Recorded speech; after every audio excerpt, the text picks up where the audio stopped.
디도서. 디도는 그리스 출신의 그리스도인으로서 수년간 바울과 함께 여행했고 신임받았던 동역자입니다. 그는 과거 바울이 위기에 처했을 때 여러 번 그를 도왔는데요.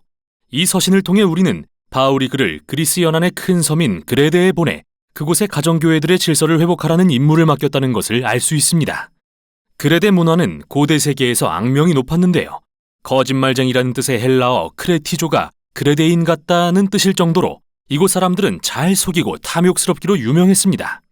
이 섬의 남성들 대부분은 가장 비싼 값을 부르는 사람 밑에서 용병으로 일했고, 그레데의 도시들은 위험하며 폭력과 성적 타락이 만연한 것으로 알려져 있었죠. 그러나 그레데 섬에는 전략적 항만이 많아서 고대 지중해 전역의 도시들에 출항했는데요. 바울이 볼 때 그런 면에서 그레데는 교회 조직망을 구축하기에 완벽한 장소였습니다. 그런데 자세한 내막은 알 수 없지만 어쩌다가 이 교회들이 부패한 그레데 지도자들의 영향을 받게 되었습니다. 그들은 자신들이 그리스도인이라고 말하면서 교회들을 무너뜨리고 있었죠. 이에 바울은 디도에게 그곳에 가서 상황을 바로잡으라는 임무를 맡기고 이 서신을 통해 지침을 제공합니다. 디도서의 구성은 매우 간단한데요.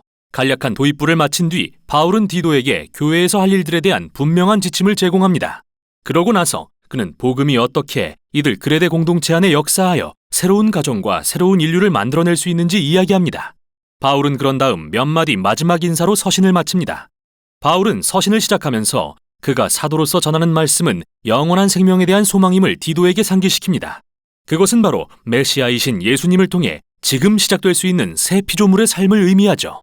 또 이 소망은 거짓이 없으신 하나님께서 오래전에 약속하신 것입니다. 지금 서두의 이 짧은 글은 이 서신 전체의 바탕이 되는 중요한 주제를 소개하는데요. 그레데 교회들의 문제 중 하나는 기독교의 신인 예수님과 그들이 어릴 때부터 익숙했던 그리스 신들, 그 중에서도 특히 최고의 신인 제우스를 비슷한 신으로 혼동하고 있었다는 것입니다. 그레데인들은 제우스가 그레데 섬 출신이라고 주장했고, 음흉한 기질의 제우스가 여자들을 유혹하고 거짓말로 원하는 것을 얻어냈다는 이야기들과 신화들을 말하길 즐겼습니다. 이에 바울은 예수님을 통해 계시된 하나님이 제우스와는 전혀 다른 분이라는 것을 아주 확실히 하길 원했습니다. 그분은 근본적으로 신실하고 진실하십니다.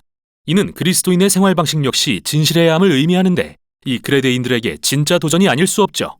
그래서 바울은 디도 앞으로 두 가지 임무를 맡깁니다.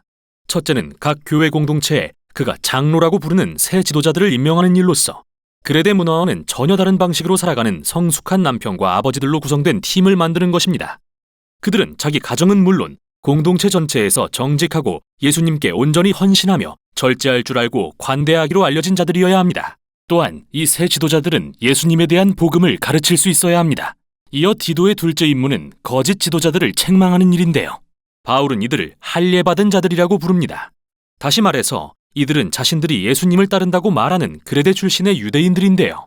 갈라디아 교회에서 일어난 문제와 비슷하게 이들도 이방인 그리스도인들에게 진정으로 메시아이신 예수님을 따르고 싶다면 할례를 받고 토라의 율법을 준수해야 한다고 강요했죠. 바울은 그들이 유대인의 허망한 이야기와 사람들이 만든 계명에 집착한다고 말합니다. 게다가 최악은 그들이 돈을 벌려는 동기로 교회의 지도자 자리에 앉아 있다는 건데요. 이에 대해 바울은 기발하게도 고대 시인 에피메니데스가 자기 동조 그레데인의 기질에 대해 다음과 같이 아주 솔직하고 정직하게 했던 말을 인용합니다. 그레데인은 늘 거짓말쟁이요, 악한 짐승이요, 먹는 것밖에 모르는 게으름뱅이다. 그들은 참과 거짓, 그리고 선과 악의 경계를 흐렸고 오로지 돈에만 매달렸죠. 이 지도자들은 하나님을 안다고 말하지만 그들의 그레데식 생활 방식은 그분을 부인하고 있죠.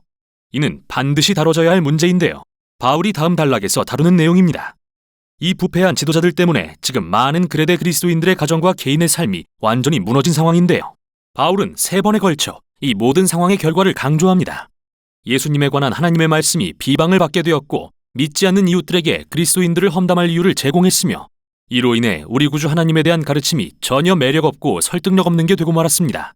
그래서 바울은 예수님께 헌신하는 이상적인 그레데인 가정의 모습을 그립니다. 나이 많은 사람들은 정직하고 절제할 줄 알아야 합니다. 그래야 젊은 사람들에게 좋은 성품의 본을 보일 수 있기 때문입니다.